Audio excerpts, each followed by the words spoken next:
meu irmão, minha irmã em Cristo Jesus, aí da Igreja Batista Vital Brasil, pastoreada pelo meu amigo, pastor Domingos. Eu espero que você esteja se sentindo bem neste tempo. Hoje, Páscoa, nós, os cristãos reunidos no mundo inteiro, estamos lembrando aquilo que aconteceu em uma festa da Páscoa. Eu tenho o costume de dizer, e nunca é demais repetir, de que a Páscoa por si só, ela não é uma festa cristã. Mas aquilo que aconteceu em uma das Páscoas marcou a história da humanidade e consumou a obra de Cristo aqui na terra. E nós vamos hoje conversar nesta aula sobre a pessoa e obra de maneira assim simples, direta, mas ao mesmo tempo conferindo porções da Bíblia e juntos vamos esmiuçar um pouco acerca da pessoa de Jesus, a sua humanidade e a sua divindade. Antes, como faço em nossos momentos de escola bíblica dominical aqui em Angra dos Reis, antes eu preciso me apresentar. Meu nome é Ezequias Amâncio Marins, eu sou pastor aqui da Igreja Batista Central em Capuíba, Angra dos Reis, já há 27 anos, e Deus tem nos dado a graça de pastorear este povo e estar vivendo também este tempo, né? É um tempo de grandes oportunidades, embora seja um tempo também, obviamente, de grandes desafios. Por exemplo, neste exato momento que está sendo veiculada esta gravação, esta aula em EBD, eu vou estar em culto com a nossa igreja, nosso culto com o musical de Páscoa, a ceia do Senhor. Então, simultaneamente, eu vou estar em 2 lugares, né? Isso por conta dos recursos da tecnologia. Mas eu estou muito feliz com essa oportunidade e tenho certeza absoluta de que nós vamos crescer um pouco mais no convívio e no contato com a palavra do nosso Deus. Convido você a abrir a sua Bíblia no Evangelho de João, no capítulo 20. Nós vamos estar lendo dos versos 24 a 31. E essa vai ser a nossa devocional neste tempo.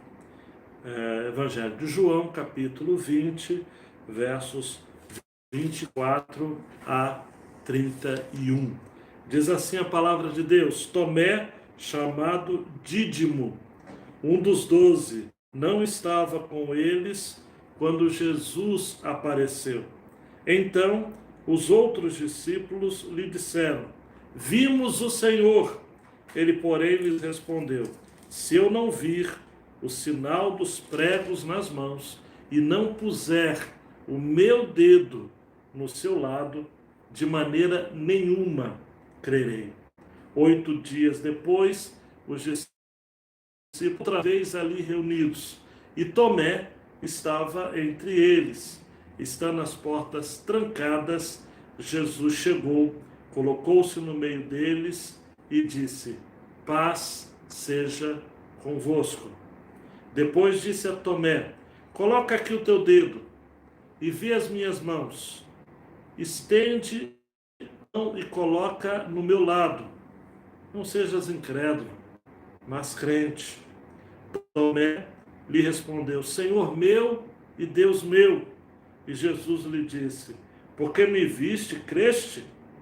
Bem-aventurados os que não viram e creram. Jesus, na verdade, realizou na presença não estão registrados neste livro. Estes, porém, foram registrados para que possais crer que Jesus é o Cristo, o Filho de Deus, e para que tenhais vida em seu nome. Fato é, amado e amada, de que nada é tão historicamente confirmado, um autor vai dizer, como o fato de que Jesus ressuscitou dentre os mortos e apareceu novamente para os seus seguidores. O Evangelho de João, em especial, dedica metade do seu conteúdo com a última semana do Senhor Jesus e afirma de maneira muito categórica a sua ressurreição dentre os mortos.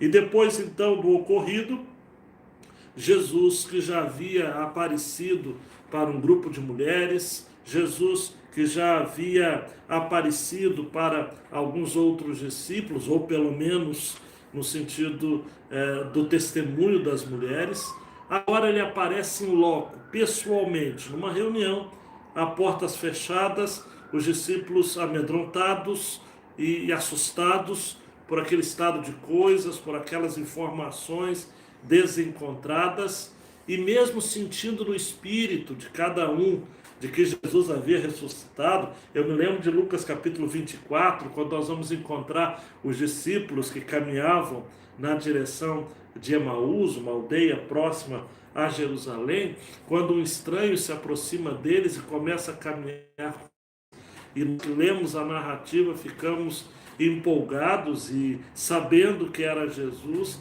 nós ficamos assim: quando que eles vão reconhecer?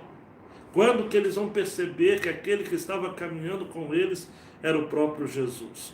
O texto prossegue num tom muito tenso, numa atmosfera de expectativa muito grande da nossa parte, que acompanhamos a narrativa, quando ao final, no momento de partir o pão, Jesus se dá a ser reconhecido para aqueles homens, e aí eles percebem, mais tarde dizem assim: como nós não havíamos percebido, nosso coração se aquecia, e como nós não fomos possíveis, como não foi possível que reconhecêssemos que aquele que está entre nós, ou que esteve entre nós, era de fato Jesus. E aqueles homens retornam então para Jerusalém, e lá, em encontro com os demais discípulos, testemunham a respeito da ressurreição. Fato, amadas, de que a crença na ressurreição dentre os mortos é que nos mantém de fato de pé em meio a situações, e esta semana em especial, onde temos a cada dia batido o recorde do número de mortes por Covid-19. Talvez nós não tenhamos vivido um tempo onde a morte esteja tão próxima de nós, né? Parece que ela está ali, não é? Respirando ao nosso lado, parece que estamos ouvindo, né? a sua voz, e chegando próximo à nossa casa, e chegando às nossas igrejas, e muita gente desesperada e temerosa. E aí, nesse contexto de morte, amados, neste contexto de dúvidas que estamos vivendo, neste tempo de incertezas, nós precisamos ter: Jesus ressuscitou. Nesse episódio aqui, eu gosto muito de sintetizar essa frase: tudo parecia acabado, apenas parecia. Paulo vai dizer em 1 Coríntios capítulo 15 que se é só para esta vida que esperamos, nós somos de todos os homens os mais dignos de lástima.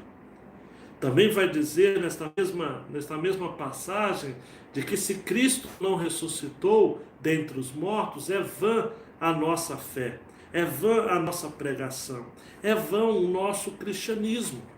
John Broadus, por exemplo, um comentarista do passado, disse que se ainda não sabemos que Jesus de Nazaré ressuscitou dentre os mortos, então ainda não sabemos coisa alguma sobre a história. E aqui eu quero, nesta introdução, nesta devocional, mas que acaba sendo a introdução da nossa aula, pontuar aqui Tomé e situar Tomé como sendo protótipo da nossa própria história. Principalmente quando nós nos aproximamos do cristianismo e ainda estamos como que tateando, né, em dúvidas. Dúvidas a respeito de quem foi o Jesus histórico, dúvidas a respeito de a que ponto a figura que nós conhecemos como Cristo, ela foi na verdade uma interpretação dos primeiros cristãos ou das primeiras comunidades cristãs. Estudos foram feitos a partir do século XIX, fazendo uma dicotomia. Mas quando a gente olha para Tomé, a gente se enxerga em Tomé. E a gente percebe primeiro que Tomé, por estar ausente quando Jesus apareceu pela primeira vez ao grupo de discípulos, ele estava ausente. Daí então, quando Jesus torna a aparecer, ele está, de certo modo, desarmado, ele está desesperançoso, ele está, de certo modo, amedrontado. Ele ousou falar grosso quando Jesus estava ausente, mas quando Jesus se fez presente, ele acabou afinando a voz, ele acabou amortecendo o seu coração. O verso 24 diz isso de uma maneira muito clara, não é? Tomé, chamado Dídimo, um dos 12, não estava com eles quando Jesus apareceu. J. Serralho é um comentarista que vai dizer o seguinte: olha, jamais devemos estar ausentes da casa de Deus, principalmente aos domingos, sem ter um motivo justo. Nunca devemos faltar a participação, por exemplo, na ceia do Senhor quando ministrada. Jamais devemos desprezar os meios da graça, a comunhão, a ação, a leitura da palavra, porque é o único meio de nos tornarmos crentes saudáveis e fortes. Tomé não estava presente. Tomé não havia visto o que os outros viram. E por conta disso, quando os outros discípulos, versículo 25, então os outros discípulos lhe disseram: vimos o Senhor. Ele, porém, lhes respondeu: se eu não vir o sinal dos pregos nas mãos, e não puser o meu dedo no seu lado, de maneira nenhuma crerei. Jesus aparecendo, mas onde estava Tomé? Eu fico imaginando, amados, aqui fazendo as minhas lançando aqui as minhas questões, as minhas suposições, as minhas especulações. Onde estava Tomé? Tomé talvez estava morto em seus próprios sentimentos.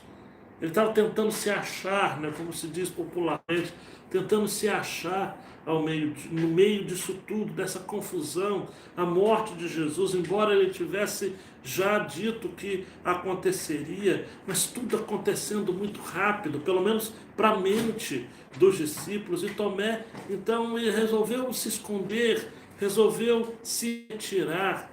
Um outro comentarista, o Champlin, vai dizer: olha, muito provavelmente ele se isolara, vagueando ou se encerrando em algum esconderijo solitário, vencido por uma desesperadora melancolia, porquanto a sua tristeza profundíssima só podia ser tolerada na solidão e no silêncio, como se dá com muitos que são feridos por dores intensas do espírito.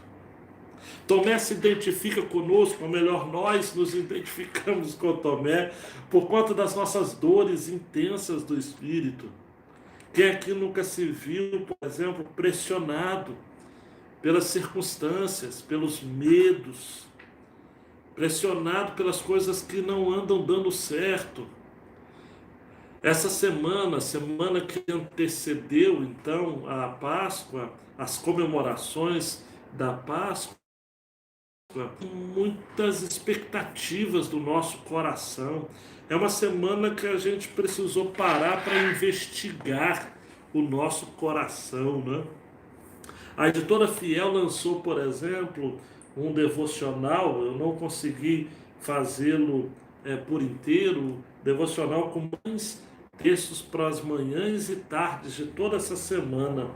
E logo no prefácio, nós temos uma citação aqui, preciso fazer aqui para você, a questão da importância da gente separar essa semana, e eu sei que ela já passou, essa gravação está sendo mostrada ao vivo aí já no domingo, né? Já o início da outra semana, mas é muito importante você parar para pensar nisso.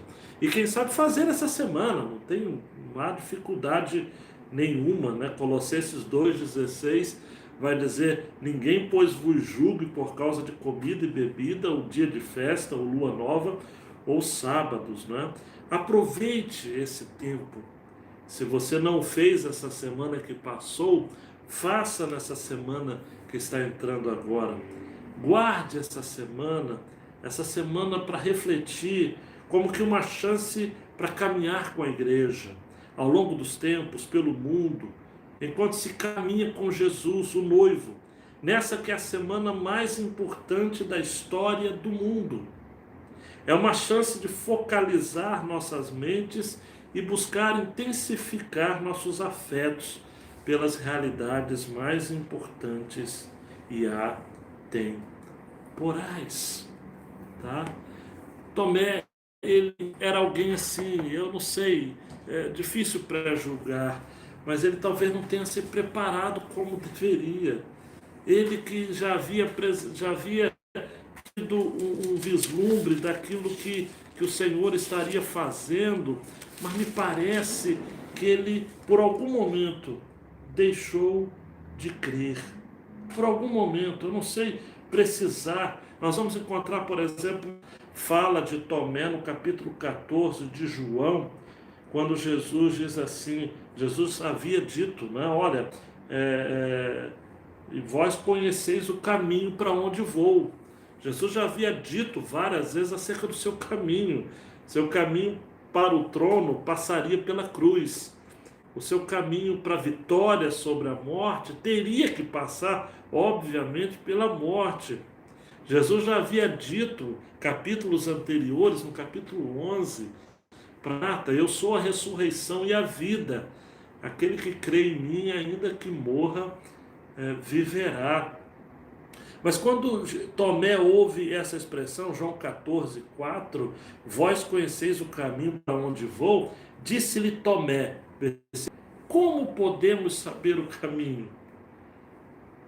E aí Jesus responde aquele texto clássico de João 14, 6. Jesus lhe respondeu, eu sou o caminho, a verdade e a vida. Ninguém chega ao Pai a não ser por mim. Então o que nós temos aqui de Tomé é que Tomé tinha um espírito crítico. Tomé queria saber o caminho. Tomé não era o cético desonesto, não era o crítico infiel ou o crítico incrédulo. Ele era o reticente honesto. Na linguagem de Champlin, cético honesto. Aquele que quer investigar a verdade para descobrir, né? Então, nesse ponto, Tomé tem com aquilo que a gente vai buscar hoje em meio ao nosso estudo da EBD. O princípio de Tomé, segundo Champlin, era esse: duvidar de tudo quanto é possível, a fim de que surja a verdade impossível de ser posta em dúvida. Tomé queria afirmar a verdade.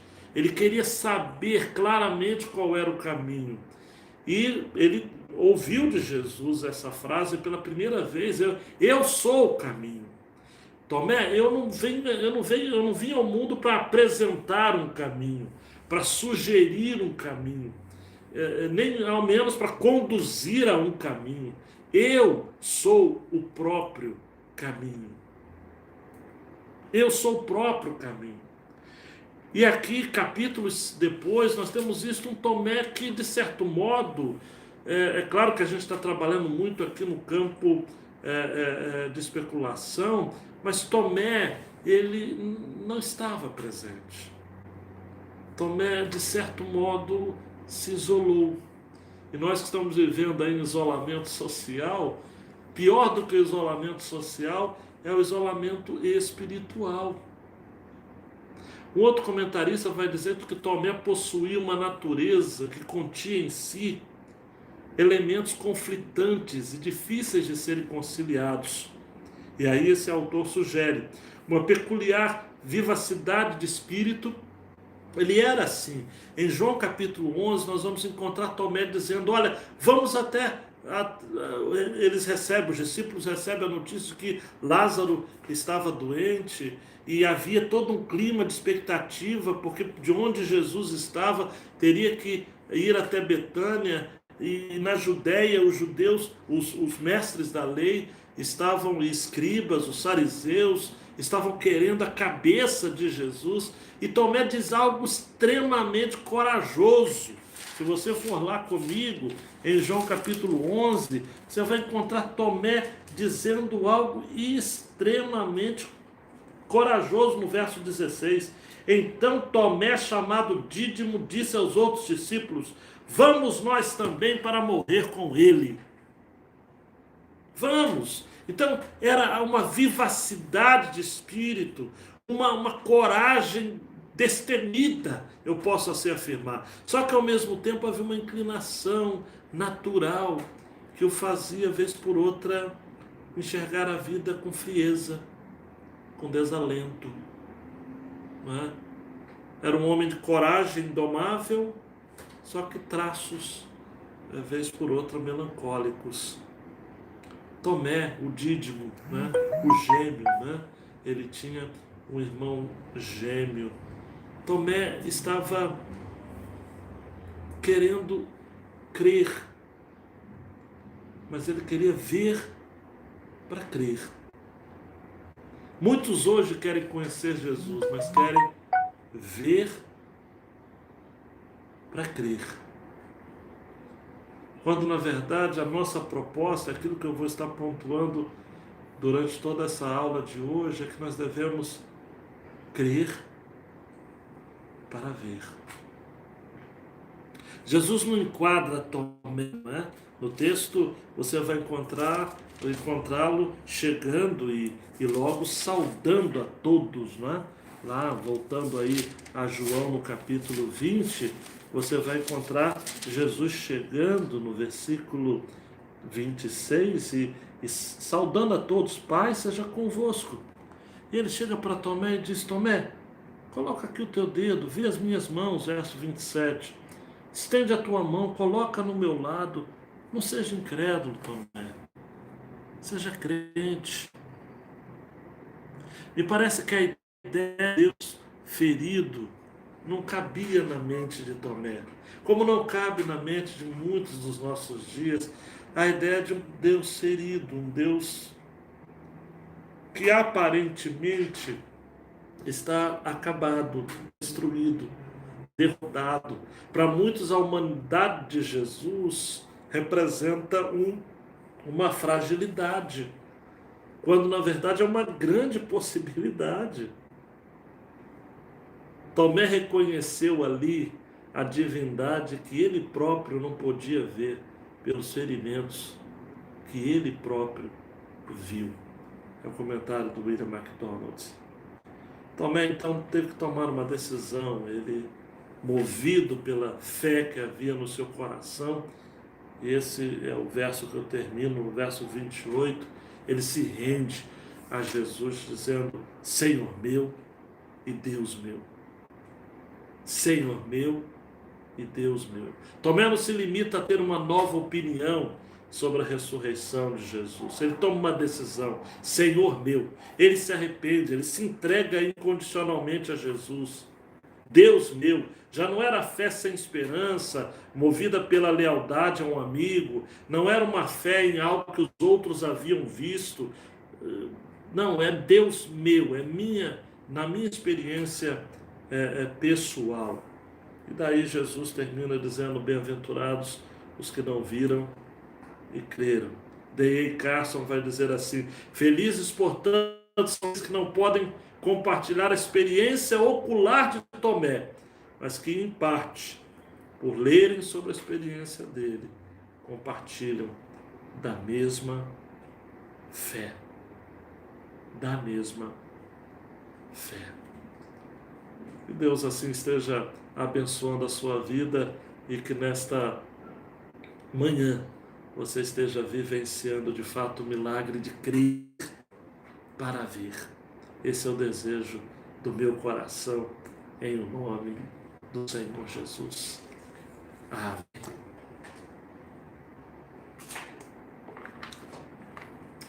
Vamos então, eu pedi para o pastor Domingos enviar para você um PDF com o esquema, né, o esboço da nossa aula, que é muito simples aqui, não é? Deixa eu só mexer novamente. O esboço é muito simples, né? E eu pedi para que ele compartilhasse justamente para que você pudesse acompanhar aí, né? Então, essa parte devocional ou introdutória não tem aí no nosso esquema, mas o esquema da aula você tem aí, né? Então, só para ver aqui,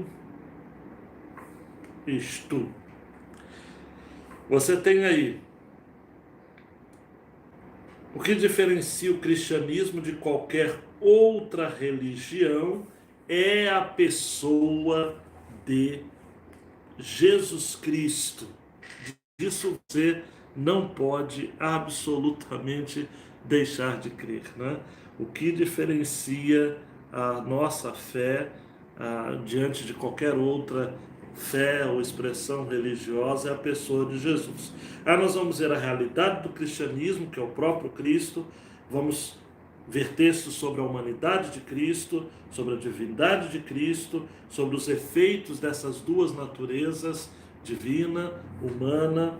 Nós vamos ver o que a nossa declaração doutrinária da Convenção Batista Brasileira diz, e você tem aí no seu roteiro, e também vamos terminar com algumas perguntas para recapitulação e aplicação. Ok? Espero que você esteja acompanhando com a Bíblia na mão, porque nós estamos em escola bíblica dominical. Tá ok? Se perguntarmos o que é um cristão, né? Se alguém chegar para você e perguntar, por exemplo, o que é um cristão? A resposta óbvia, mais óbvia, sem sombra de dúvidas, é: o cristão é alguém que crê em Jesus Cristo. Muito bem, né? O cristianismo, ele não é um conjunto de regras, de discursos, de estudos, de tratados, de valores morais. O cristianismo é uma pessoa. O cristianismo é Jesus. O evangelho é Jesus. Nós complicamos muitas coisas, não é? Se você quer ver qual é, em essência, o evangelho, você vai lá em 1 Coríntios, no capítulo 15, e você vai aprender, ou vai memorizar, versículos 3 e 4. Porque primeiro vos entreguei o que também recebi: Cristo morreu pelos nossos pecados, segundo as Escrituras, e foi sepultado e ressuscitou ao terceiro dia, segundo as Escrituras. Ok? Então, se você tirar a pessoa de Jesus do cristianismo, não vai restar nada mais. Não serve nem como uma filosofia de vida. O budismo, por exemplo, é uma filosofia de vida excelente, mas não tem Jesus. Então, como filosofia, talvez você tenha até ouvido falar acerca de pessoas que encontram o autocontrole, alcançam aquilo que eles chamam de nirvana, que é o ponto de cessação, né, de desejos e, por conta disso, de dores e de sofrimento. Mas pelo fato deles não terem Jesus, isso lhes torna apenas uma filosofia, né? Você pode encontrar um conjunto de bons princípios também no islamismo. Você precisa parar com essa ideia, se você tem, de que o islamismo é só homens-bomba, absolutamente.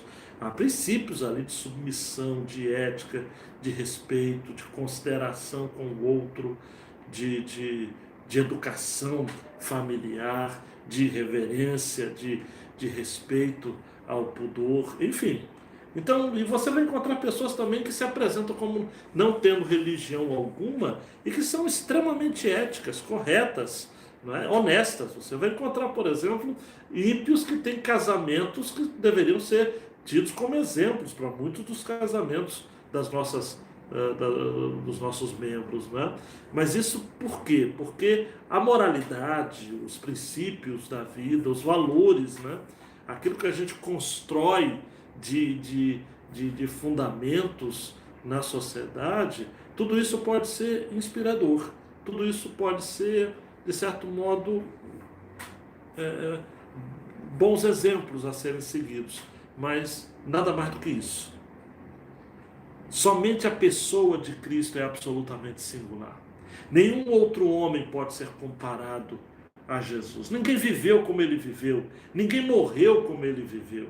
Apesar da vida de Jesus, desde o seu nascimento, ter sido uma vida de dureza, João Calvino vai dizer que toda a vida de Jesus foi como que uma morte perpétua, não é? Ele sempre esteve caminhando em direção à sua morte. É até covardia tentar fazer comparação de Jesus com qualquer outro grande personagem da história. Jesus é o maior vulto da história. Nasceu num país obscuro, numa época subdesenvolvida, numa aldeia desconhecida, desconectada de grandes centros, pais absolutamente irrelevantes, uma adolescente chamada Maria, um carpinteiro e o trabalhador braçal chamado José. Nunca frequentou grandes escolas, não teve grandes mestres, não fez uma viagem que fosse mais do que 300 quilômetros. Ele não deixou uma linha sequer escrita. Escolheu 12 homens que também igualmente eram seres desprezíveis. Se eu e você fôssemos escolher, e Philip Yancey fala disso num dos seus livros, que se nós fôssemos escolher pessoas para transformar o mundo, nós nunca escolheríamos os 12 de Jesus. Um traiu, 10 fugiram, um seguiu de longe para ver o que aconteceria. Terminei agora, por exemplo, de expor Tomé, não é? O discípulo que tinha essa dupla, essa tensão dentro de si, entre uma coragem dômata e um medo aterrador, não é? Terminou rejeitado pelo seu povo, o seu próprio povo o abandonou, não é? O seu próprio povo o entregou à morte. Pilatos, representando a Roma, lava as suas mãos e diz: olha, eu não quero ter responsabilidades a respeito disso. Eu não vejo nesse homem nada que possa condená-lo. E daí então os homens enlouquecidos começaram a gritar: crucifica-o, crucifica-o, crucifica-o. Quem conhece a história de Jesus, amados e amadas, pode vir a pensar que estamos diante de mais um fracassado na história.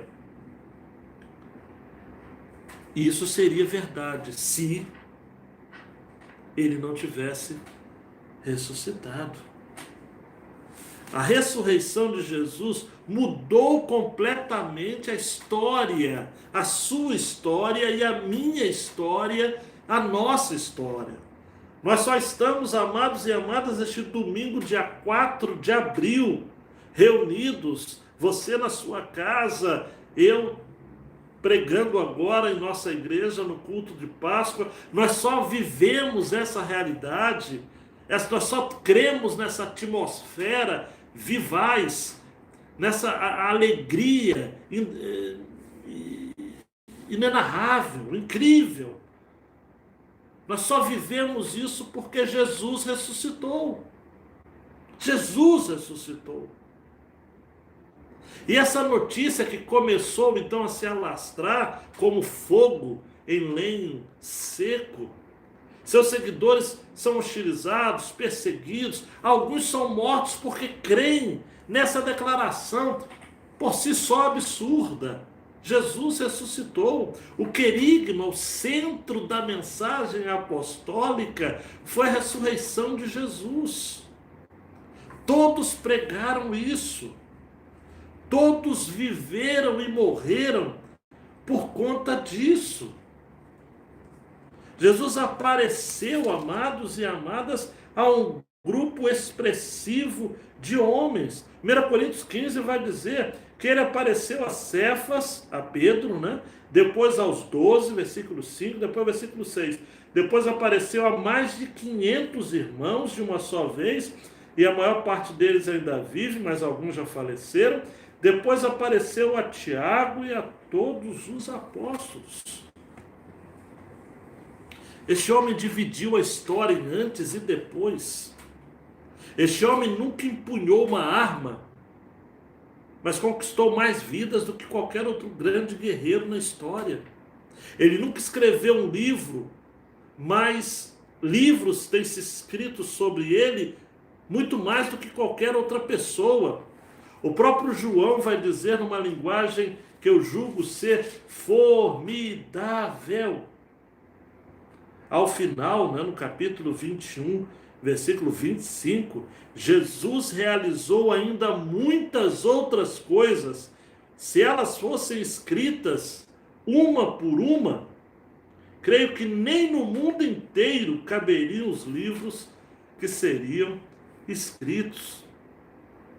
Uma das evidências de que a ressurreição de Jesus é veraz, é de fato algo que pode ser comprovado, é de que as pessoas, amadas, não se entregariam por uma mentira. E ao longo da história nós encontramos milhões de pessoas morrendo por ele. E milhões de pessoas em nossos dias ainda morrem alegremente por ele. Esse cidadão, amados, que nasceu lá no Oriente Médio, na periferia do mundo da época, é adorado em todos os mundos e é tido como o maior vulto que o mundo conhece. Acompanhando aí o seu roteiro, a realidade do cristianismo é o próprio Cristo. Em Mateus 16, 13, nós lemos: tendo Jesus chegado às regiões de Cesareia de Filipe, interrogou os seus discípulos, dizendo: quem dizem os homens ser o Filho do Homem?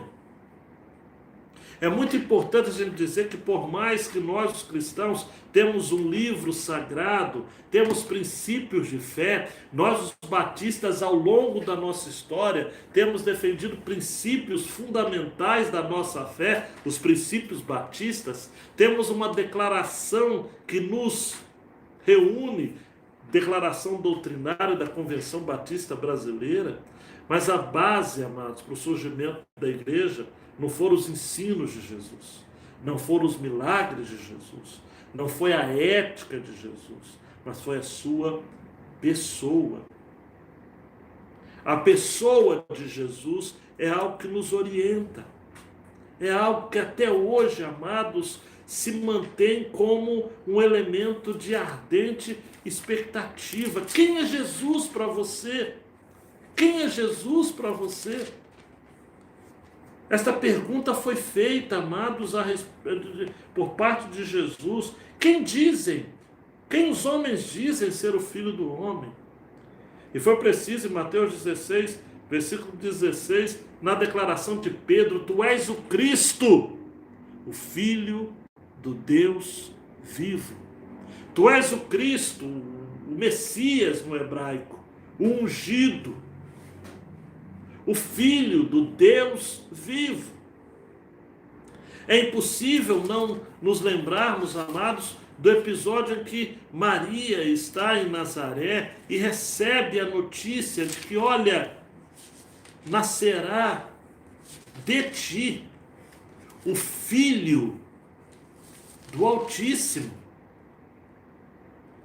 Lucas capítulo 1, versículo 32, e ele será grande e se chamará Filho do Altíssimo, o Senhor Deus lhe dará o trono de Davi seu pai. 33, ele reinará eternamente sobre a descendência de Jacó e seu reino não terá fim.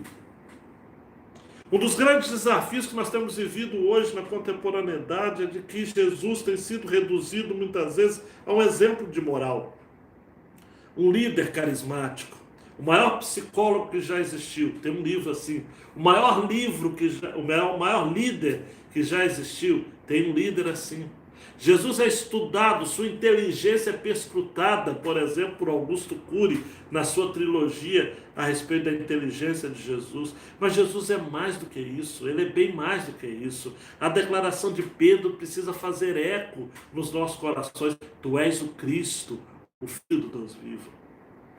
Jesus não pode ser para você apenas mestre de moral. Eu sempre cito C.S. Lewis neste ponto, quando ele vai dizer o seguinte: olha, ou Jesus, que disse o que disse, que fez o que fez, é o Filho de Deus, ou ele é um louco, um lunático, um fanfarrão, um charlatão. Porque se alguém disse o que ele disse e fez o que ele fez, e está registrado, tê-lo como alguém que é um exemplo de moral é a mesma coisa de se julgar ser um ovo cozido, por exemplo, né? Na linguagem de C.S. Lewis. É completamente inapropriado afirmar de Jesus ser apenas um bom exemplo. Absolutamente. Daí é importante a gente esmiuçar essa questão das duas naturezas de Jesus.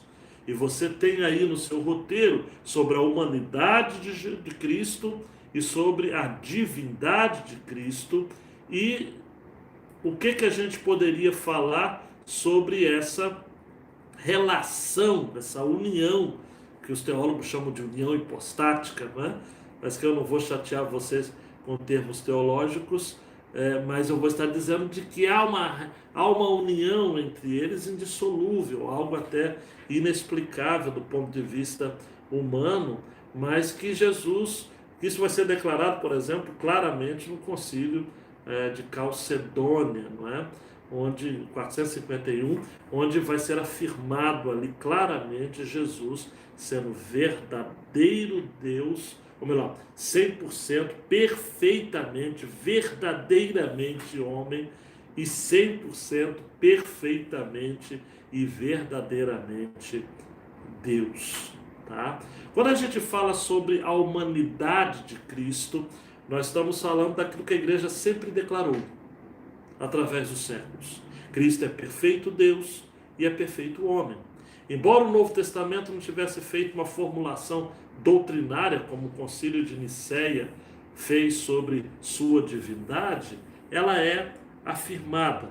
Se você tem dúvidas acerca do Concílio de Nicéia, é importante você depois aproveitar um tempo e fazer então uma pesquisa, tá ok? Hoje em dia nós temos acesso aí a vários recursos, e você pega lá esse concílio promovido, convocado pela Igreja Católica de então, no ano 325, Nicéia é a cidade que foi realizado esse concílio, e aí você tem as causas, as características, e ali foi se definido então os pontos principais daquilo que a gente chama de doutrina acerca da pessoa de Cristo, né? Dessa união que existe entre a humanidade e a divindade de Jesus, né? Mais tarde, o que a gente vai encontrar é a afirmação, não é, desses princípios que foram estabelecidos inicialmente, então, em Nicéia, tá ok? Então é importante a gente afirmar aqui de que foram vencidos várias questões, várias heresias foram tratadas aqui para serem promulgadas de maneira muito clara de que a humanidade de Jesus, em momento algum, ela pode ser negada, tá? E eu vou citar não o texto de Nicéia, nem o texto de Calcedônia, mas eu posso citar aqui a palavra de Deus, que é a nossa base, né? Gálatas capítulo 4, versículo 4, mas vindo a plenitude dos tempos, Deus enviou seu Filho, nascido de mulher, nascido debaixo de lei. Jesus não foi produto de uma geração espontânea, não foi um ser angelical que desceu entre nós, não é um Deus humanizado. Jesus é um Deus que se tornou homem. João vai estar dizendo isso: o Verbo se fez carne e habitou entre nós. Não é? Alguns teólogos, por exemplo, eles vão afirmar de maneira muito clara isso, né, de que não houve uma usurpação de aspectos da humanidade apenas. Ele se tornou homem, humano, porque diz o texto, nascido de mulher. Nascido de mulher.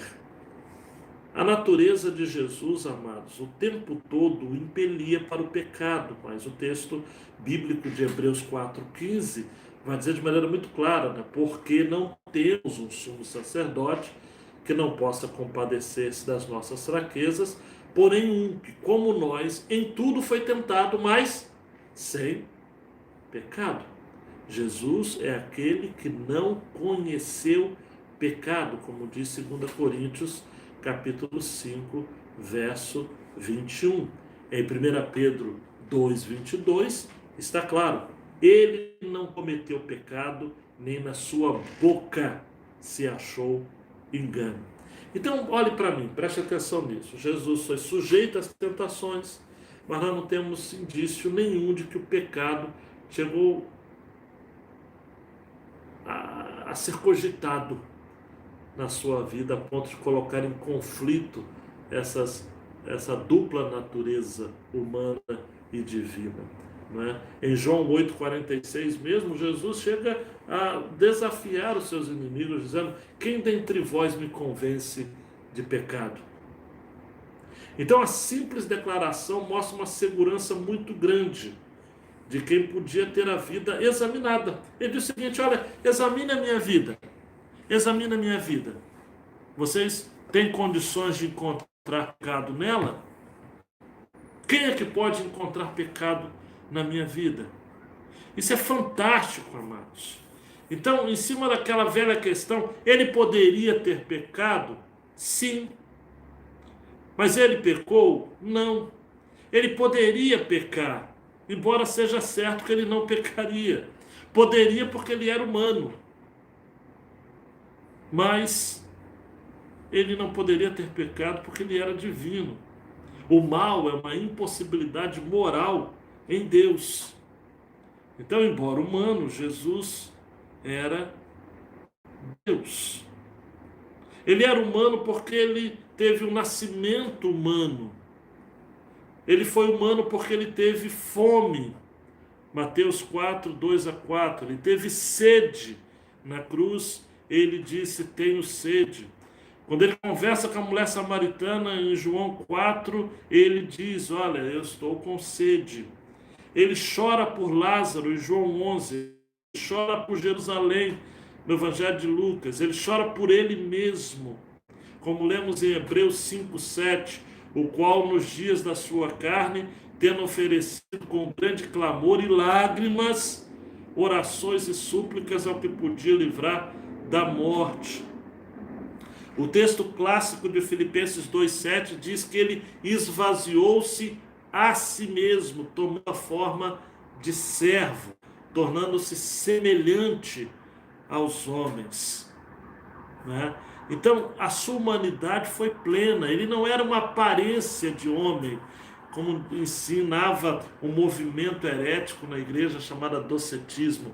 Ele não parecia homem, ele estava limitado à sua forma humana. Ele estava limitado, por exemplo, enquanto esteve na terra, no tempo e no espaço. Ele só pôde entrar naquele cenáculo em João capítulo 20, onde onde seus discípulos estavam reunidos e amedrontados, porque ele já estava com seu corpo glorificado. Então ele não era ele abriu mão, né? Não é que não era, né? Ele abriu mão, ele se limitou a estar presente em apenas um lugar ao mesmo tempo, né? Ele se limitou a experimentar emoções que uma divindade, por exemplo, não pode experimentar. Ele teve medo, ele teve angústia. Marcos capítulo 14, versículo 33, diz que Jesus levou consigo a Pedro, a Tiago, a João e começou a ter pavor e angustiar-se. Aquilo que vai acontecer no Getsemane é muito importante a gente relembrar isso, porque foi num jardim que o homem pecou, o jardim do Éden. E foi num jardim que Jesus também enfrentou a sua luta mais atroz com a sua própria humanidade.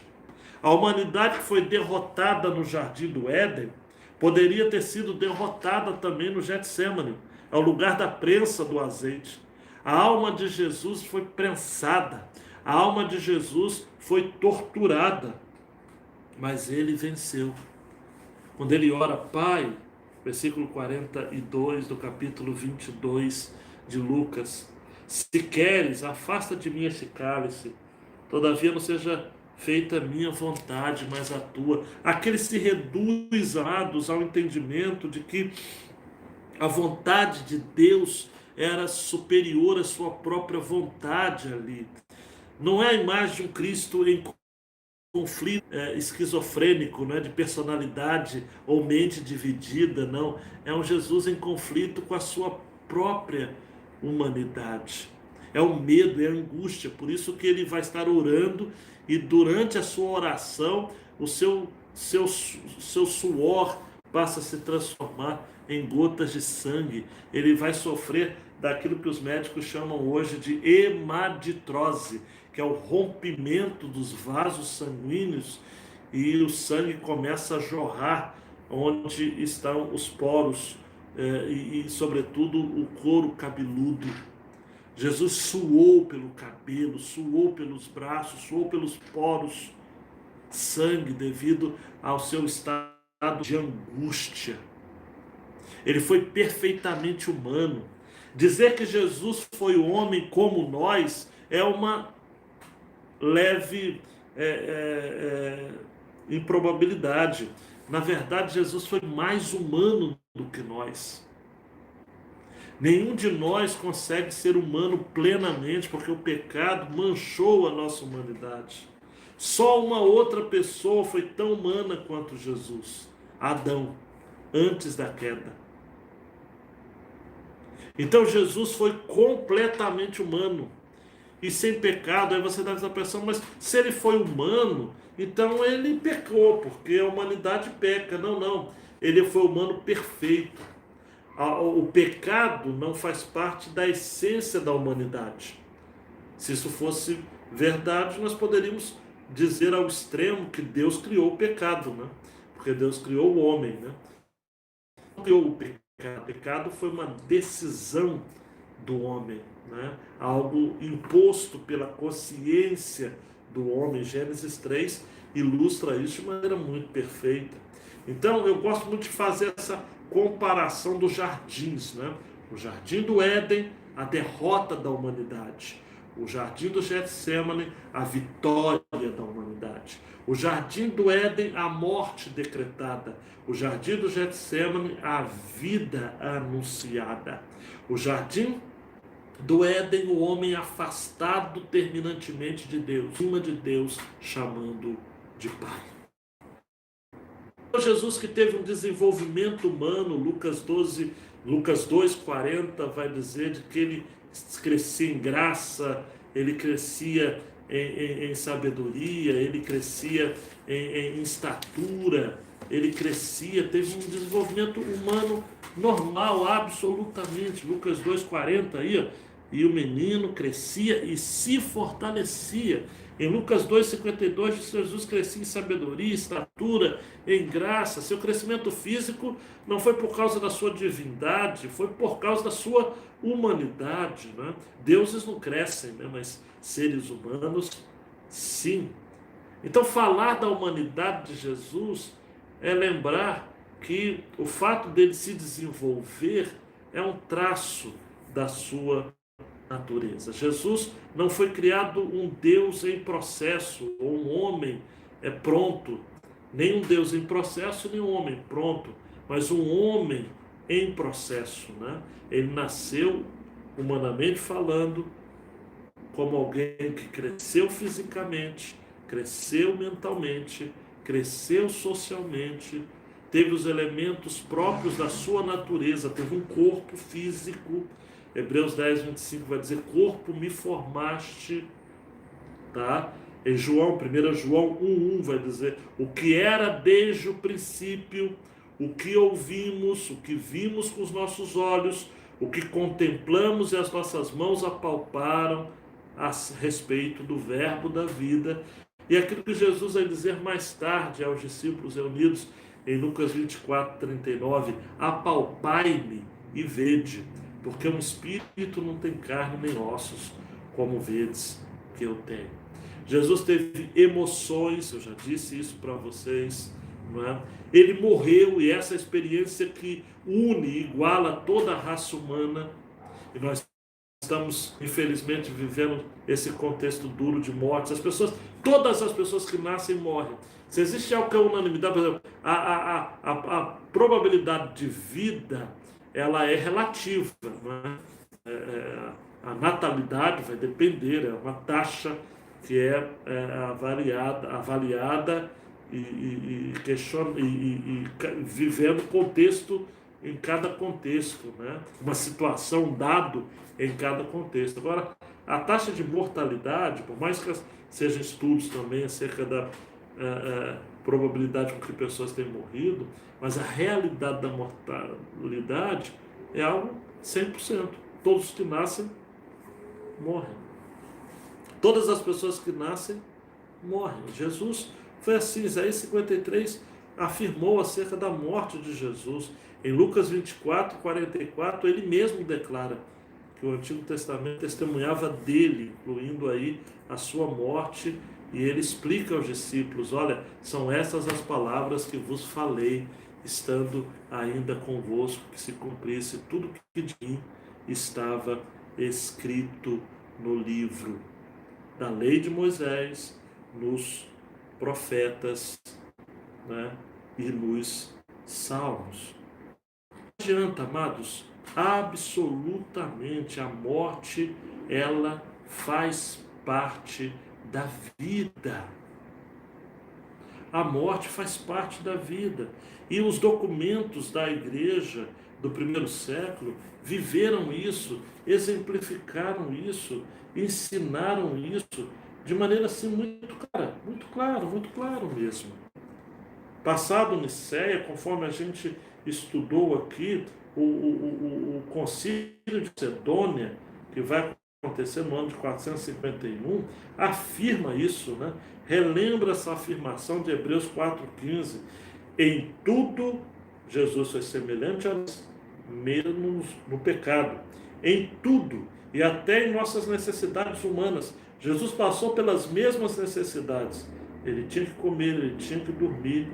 Calcedônia vai dizer claramente: gerado do Pai, antes de todos os séculos, segundo a divindade, nesses últimos tempos, por nós homens, para a nossa salvação, nascido da Virgem Maria, Mãe de Deus, segundo a humanidade.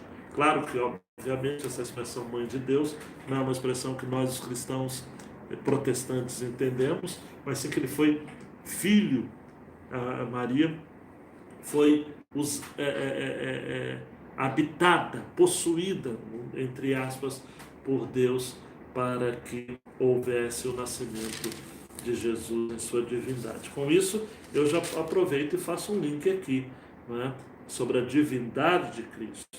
Maria, quando recebeu o anúncio da vinda, do nascimento de Jesus, ela vai dizer em Lucas 2,34, algo que eu e você sabemos, né? Como isso poderá acontecer se não conheço na intimidade homem algum?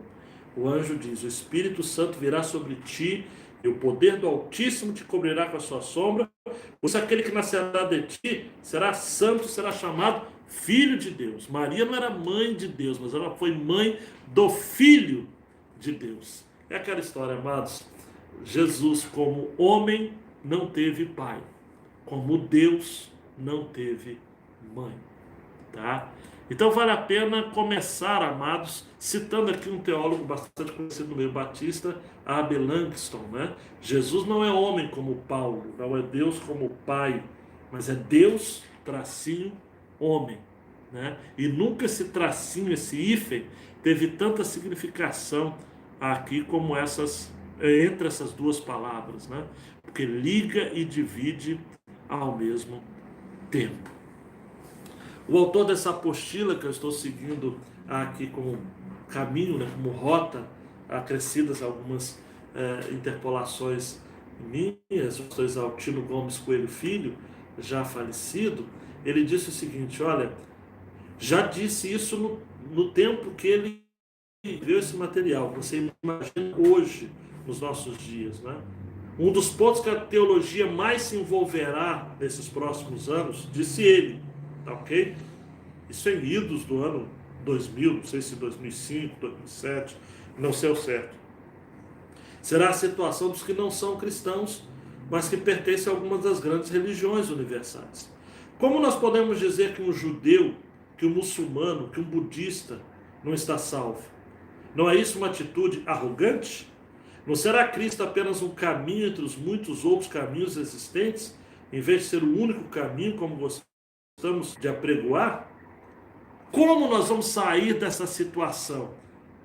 Afirmando que somente Jesus Cristo salva, e por conta disso, somente o cristianismo tem uma resposta à necessidade que o homem tem de ser salvo.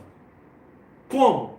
E aí o pastor Exaltino puxa o John Hammett, que foi professor do Seminário do Sul, antes de eu chegar ao seminário, foi professor lá nos anos 80, e ele disse algo muito interessante. Nossa resposta é baseada na divindade de Cristo e a realidade da sua cruz e ressurreição na história. Cristo fez alegações que nenhum outro líder religioso fez. Alegou ser Deus e o único caminho para a vida eterna. Não é nossa alegação, é a alegação de Cristo, baseado na sua natureza divina e sua obra redentora na cruz. A divindade de Jesus pode ser resumida, amados e amadas, nas seguintes colocações. Ele tinha conhecimento de que era Deus. Jesus não era um debilóide, vez por outra pensava ser Deus ou não. Não era um lunático, não era um louco napoleônico, não é? Absolutamente.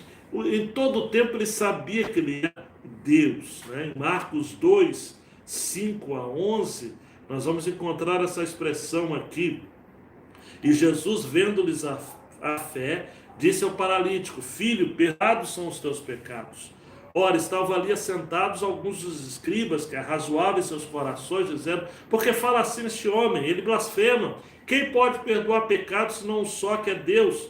Mas Jesus logo percebeu em seu espírito que eles assim arrazoavam dentro de si e perguntou-lhes: por que arrazoais deste modo em vossos corações? Qual é mais fácil?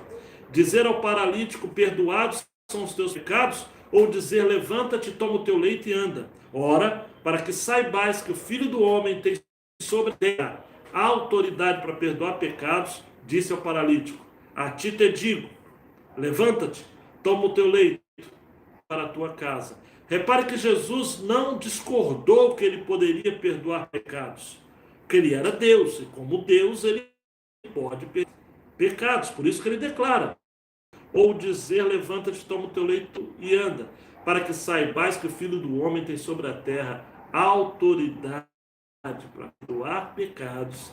A ti te digo, levanta-te, toma o teu leito e vai para a tua casa. Em João, por exemplo, capítulo 8, versículo 58, Jesus vai dizer: olha, antes que Abraão existisse, eu sou. Ele sabia que era Deus.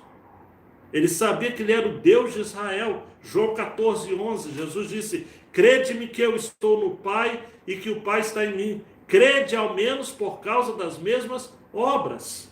Em João 10, 30, Jesus assevera: eu e o Pai somos um.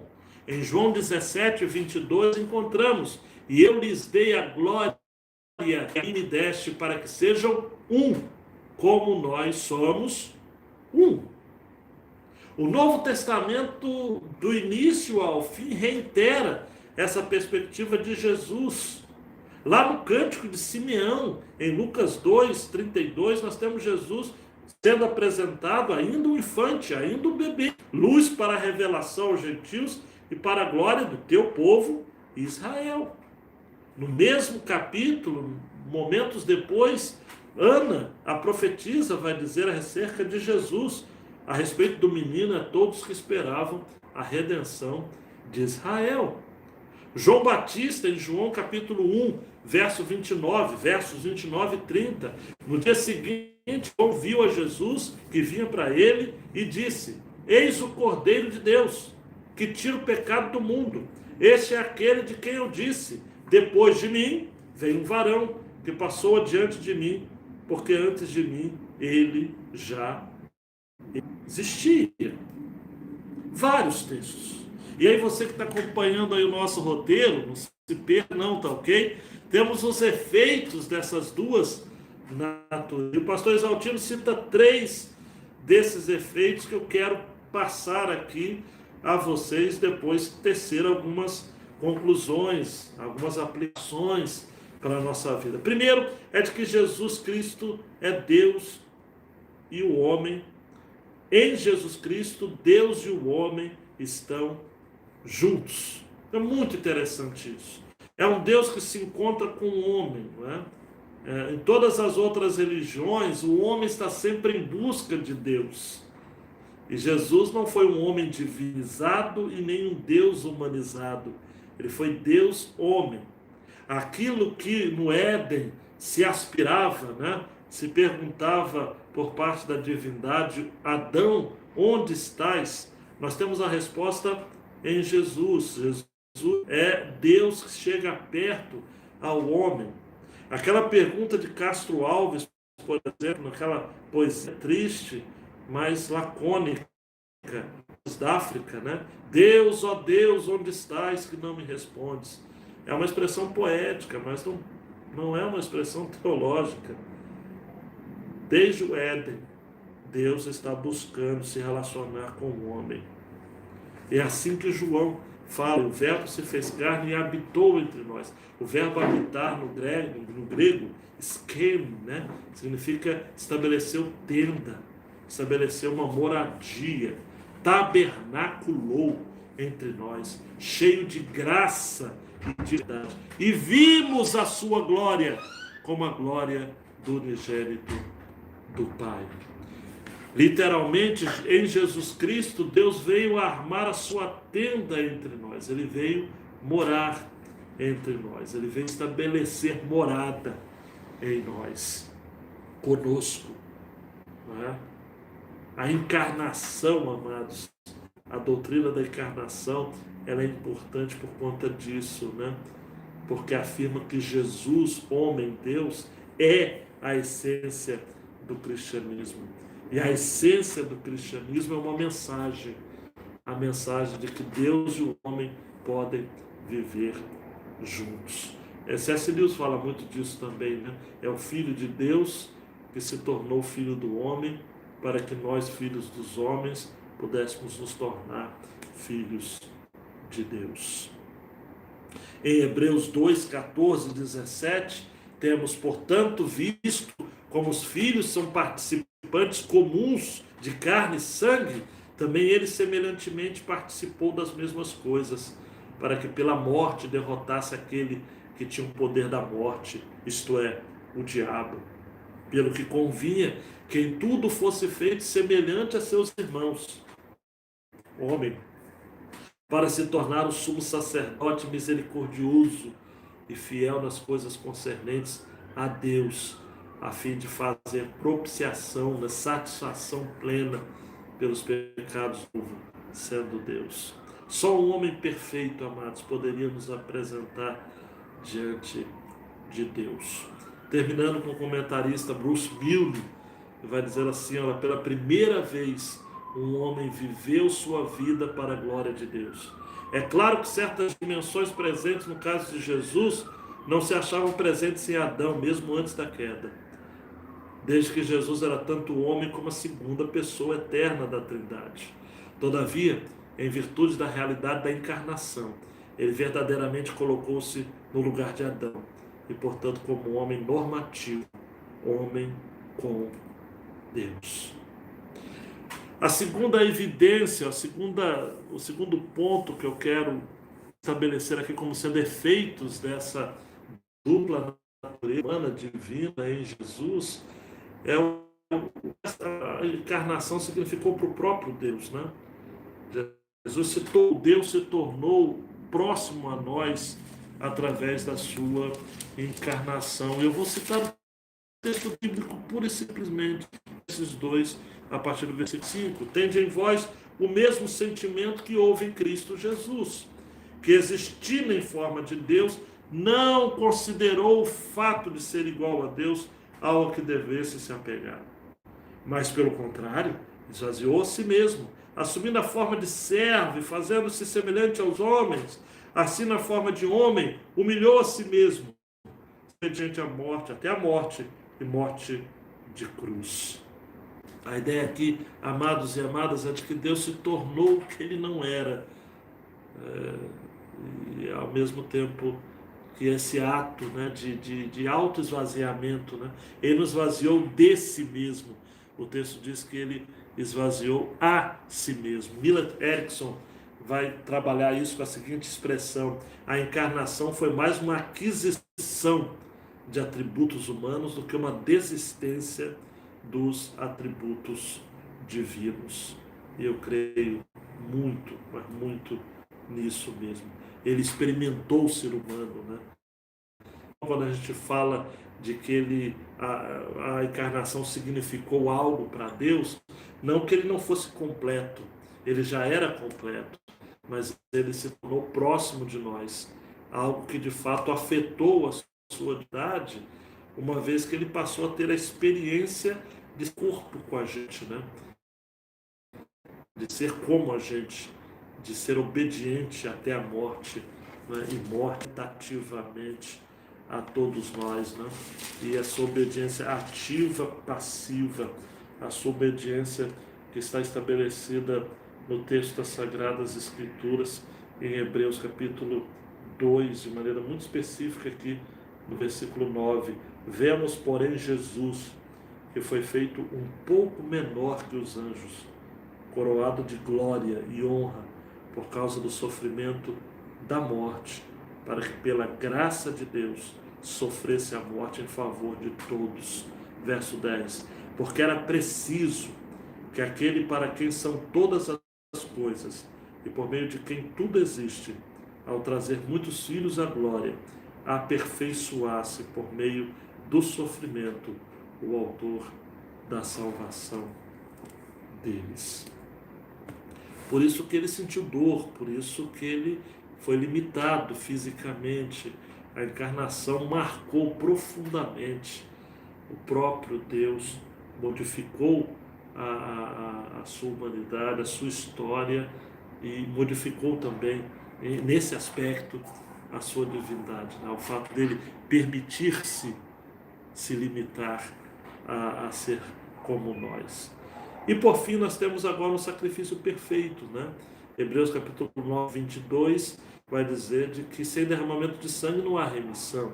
Em Hebreus 10, 11 a 14 lemos: ora, todos se apresenta dia após dia, ministrando e oferecendo muitas vezes os mesmos sacrifícios, que nunca podem tirar pecados. Mas este, havendo oferecido um único sacrifício pelos pecados, assentou-se para sempre à direita de Deus, daí por diante, esperando até que os seus inimigos sejam postos por escabelo de seus pés, pois aperfeiçoado para sempre. Até hoje, nós somos aperfeiçoados, os que estão sendo santificados.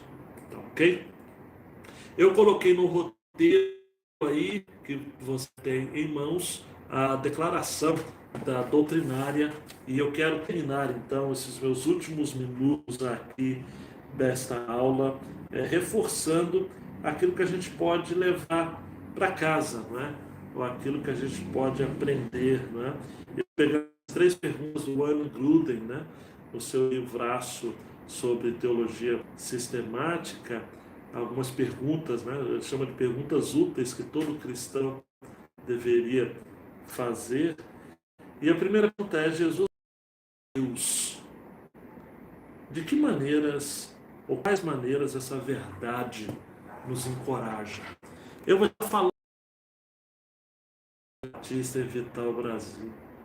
Compreender Jesus como plenamente Deus, o que isso muda a minha e a sua história. Muda, amados, no sentido de que Jesus não é um personagem escondido ou revelado ou exposto na história. Jesus não é um personagem para ser estudado, pura e simplesmente. Jesus é uma pessoa que precisa ser crida. Crie, por isso falei. Gosto muito de entender o cristianismo como sendo uma religião experimental. E os puritanos faziam questão de reforçar isso. Nós temos muita dificuldade em lidar com experiências religiosas. Nós, sobretudo a nossa tradição, uma tradição que infelizmente foi muito marcada pelo racionalismo. o legalismo. Eu quero que você me entenda, eu sou batista desde a minha meninice, mas eu vejo que a gente precisava aprender mais a viver a fé no Cristo, que é Filho do Deus vivo, a clamar por Jesus como este Filho, a vivermos realmente, a termos experiências com o Senhor, como Deus que é.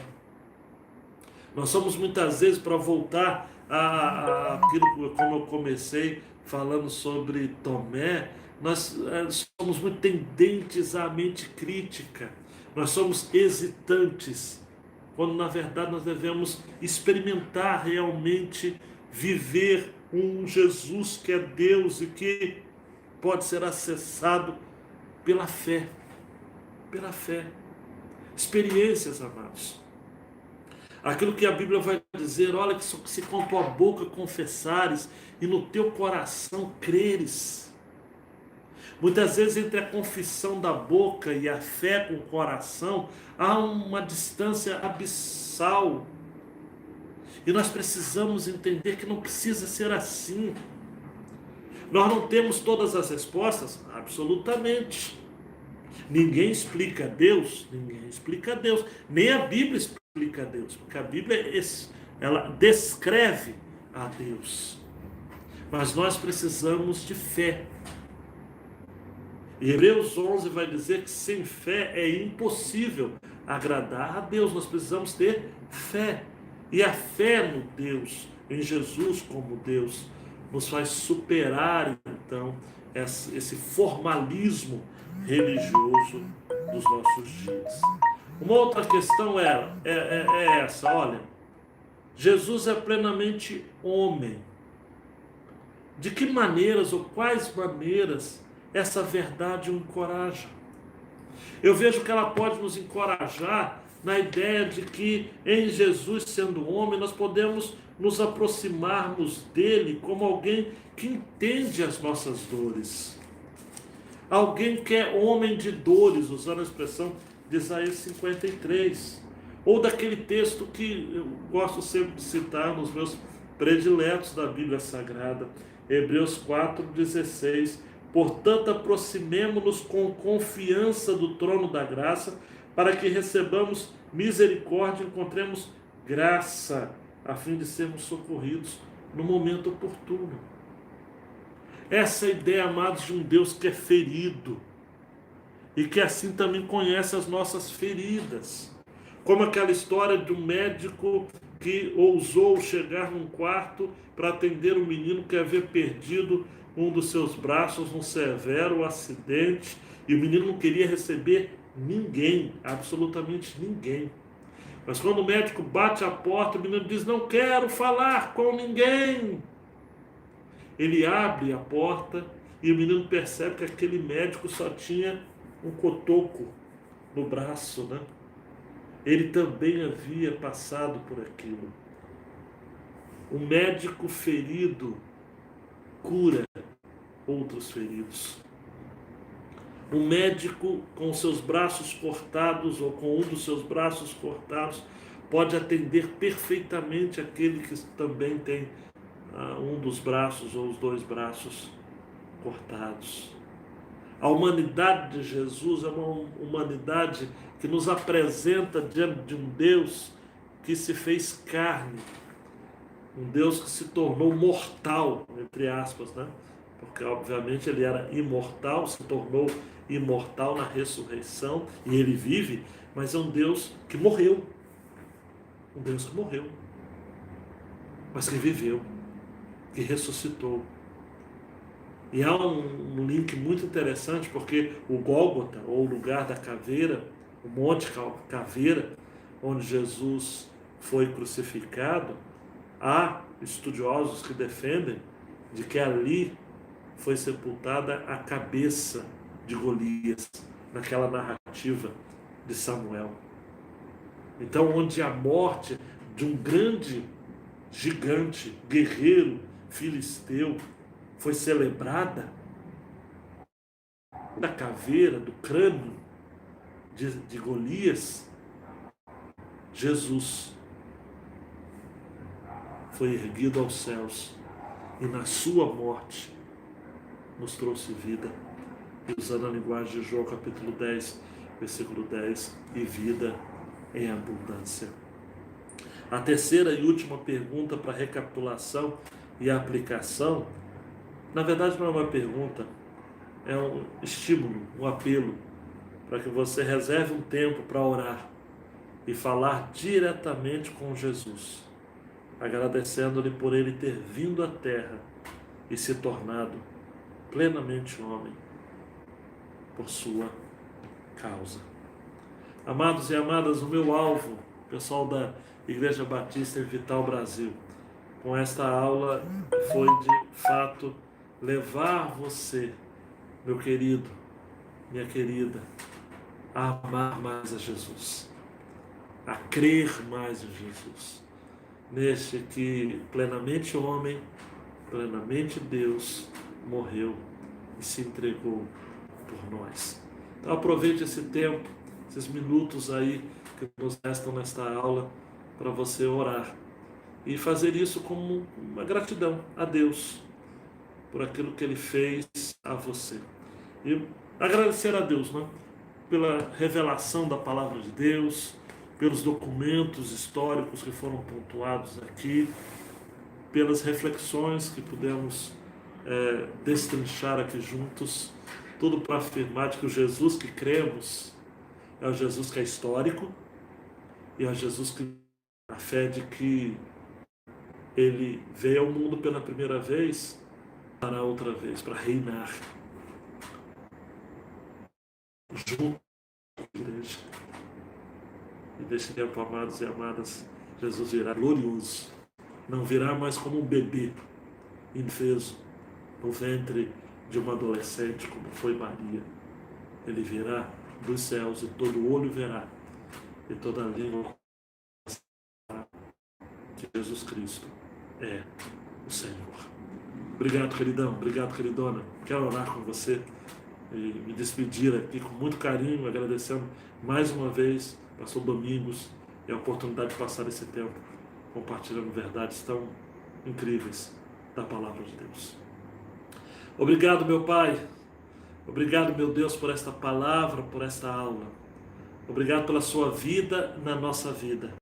Obrigado porque podemos crer que falamos aqui e cremos em verdades. Não se tratam de histórias desconectadas, mas em verdades exaradas na tua palavra, confirmadas por documentos históricos e, sobretudo, cridos em nosso coração. Seja abençoado o nosso povo da Igreja Batista em Vital Brasil e Niterói. Fortalece-os neste domingo de Páscoa. Que todos eles sejam firmes, fortes, perseverantes e insistindo em crer a despeito daquilo que estão vendo e vivendo nesses dias tão difíceis. Meu Deus, não há pandemia que seja grande o suficiente para nos fazer perder a fé de um Jesus que disse: não se turbe o vosso coração, João 14. Credes em Deus, credes também em mim. Na casa de meu pai há muitas moradas. Se não fosse assim, eu vou teria dito: vou preparar-vos lugar. E se eu for e vos preparar lugar, farei isso e buscarei vocês, para que onde eu estiver, estejais vós também. Que alegria, que bênção, que mensagem. Obrigado por Jesus, homem Jesus, Deus Jesus, o nosso Senhor. Como disse Tomé, meu Senhor, meu Deus. Amém e amém. Um abraço, gente. Fique com Jesus.